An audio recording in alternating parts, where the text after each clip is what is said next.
Mexico is preparing to significantly reinforce efforts to detain U.S.-bound migrants who entered the country illegally from Guatemala in response to the surge of immigration at the U.S.-Mexico border.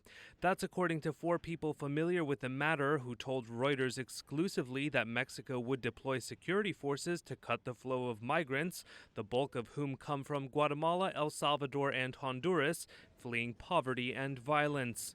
Could be the largest numbers we have seen in 20 years. Homeland Security Chief Alejandro Mayorkas said on Wednesday that the U.S. is on track to see the biggest surge of migrants in decades, sparking concerns inside the Mexican government. Later on Wednesday, White House Press Secretary Jen Psaki said the surge of migrant children was of particular concern.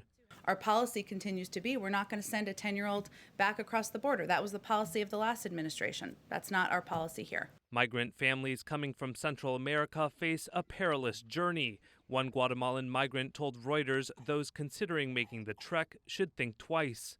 Los que piensan agarrar este viajecito, que lo piensen muy bien, que es duro. I tell all my fellow Guatemalans to think about it before taking this little trip. It's difficult. Arriving in a foreign land is different. Think about it. Really think well about it because you suffer on this path.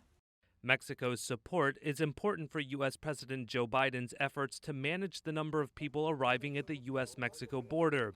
Biden has adopted a more humanitarian approach to migration policy, but the surge in arrivals since he took office in January has tested U.S. authorities and drawn heavy criticism from Republicans.